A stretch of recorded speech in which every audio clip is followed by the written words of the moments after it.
Good morning, everyone. Today is October the 17th. My name is Mighty Stream, and I'm going to do your spiritual principle a day in a meditation for October 17th.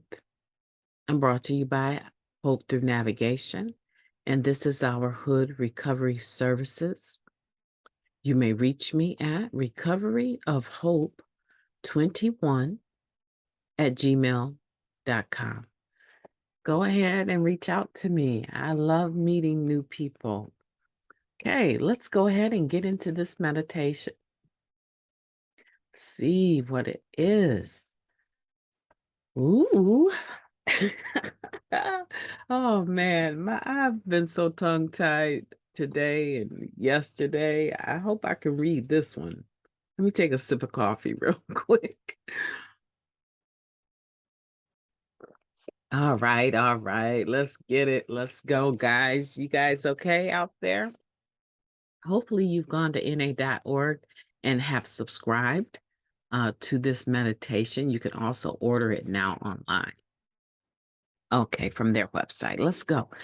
Commitment to our common welfare. In joining together in a commitment to the greater good of Narcotics Anonymous, our own welfare is enhanced beyond measure. It works, Tradition 12. Wow. Okay. We are people who have a fair amount of direct personal experience with single-minded devotion to a particular cause.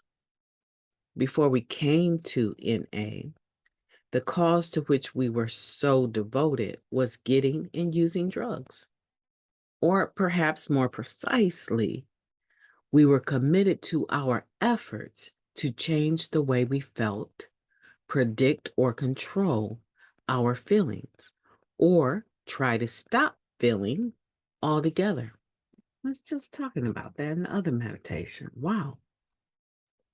Once we find NA and surrender to the process of recovery, we begin to shift our devotion from changing how we feel to staying clean, no matter what we feel. Commitment means sticking with something even after our enthusiasm for it wanes or our mood changes. We commit to our own recovery and we commit to serving NA.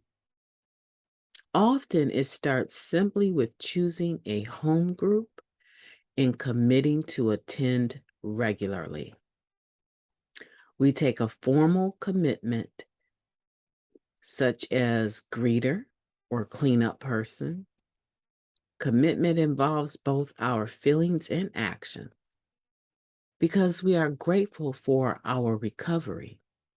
We feel a sense of commitment to helping NA. That feeling shows in what we do for the greater good of the fellowship. For many of us, our commitment to NA is a result of what the program has given us. As we give back, we receive much more. The first gift is the chance to stay clean and find a better way to live. We make many commitments to NA, showing up regularly, being part of one another's recovery, serving our group and service bodies. Our commitments help the fellowship grow and thrive. The more vibrant and thriving Narcotics Anonymous is, the more we are able to flourish and grow in our own recovery. When I follow through on my commitments to NA, the fellowship is better for it, and so am I. I will honor my commitments today. Beautiful, huh? I like that. I like that the two meditations for today are woven in together, because we were just talking about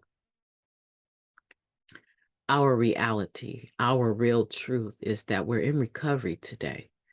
And with that means that we accept that we are powerless over people, places, and things.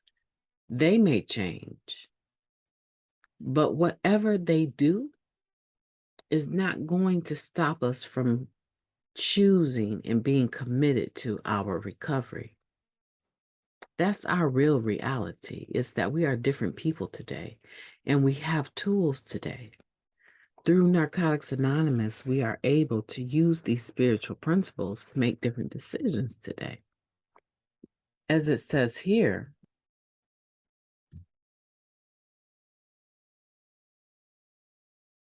commitment involves both our feelings and actions. That commitment is being able to stick with something long after the nostalgia has worn off. You might commit to something and find out you don't like working with the people you're working with. But because of who you are today, because you're a committed individual today, you understand you have absolutely nothing to do with those people and what they do, but you have everything to do with what you do. Let that settle in, because a lot of the reason or the things that we used about had a lot to do with the fact that we had absolutely no acceptance of that one truth, that we are powerless over people, places, and things. We were always committed to trying to change our perception of reality. We were always committed to getting one more. And we still learn that we can use those spiritual principles, or those principles. They don't sound very spiritual when you committed or using them for darkness, right? Or unhealthy habits. But did you hear that word, habits? You can have unhealthy commitment and you can have healthy commitments. You can have unhealthy habits and you can have healthy habits. You can have unhealthy patterns and healthy patterns. So commitment is a spiritual principle that can flow with the stream of the river. It can go downstream or it can go upstream. It can go in either direction. It just depends on where you're at with it. That's why we say you went to any lengths to get one more. You might have hated the winter time and trekking around with shoes that had holes in them trying to get one more. You might have hated nearly freezing to death on the corner trying to make some money. You might have hated that, but you did it. Bottom line, you did what you thought you needed to do to get one more. You might not like having all those men touch you, but you left them because you knew that that money that they was about to give you was going to help you get high. Right? You might have been a man that really wanted to be faithful to your wife. You really wanted your children to see you every morning before they went off to school. But you chose to stand out there passing out death and got caught in the process and ended up doing time and out of their lives for how many years? You was committed to that. Now all of a sudden somebody need to take your phone calls and send you money and okay. And back to us women. A costing. Do you know that you can do serious prison time for prostitution? Do you realize that there's a certain limit to how many times you can get caught doing sex work before you end up with a sentence? I mean, so I'm not just picking on, dope dealers. We was all tricking in one form or another. And we were very committed. But now we want to be real laid back with our recovery. As long as I don't use my drug of choice, I'm good. No, you're not. No, you're not.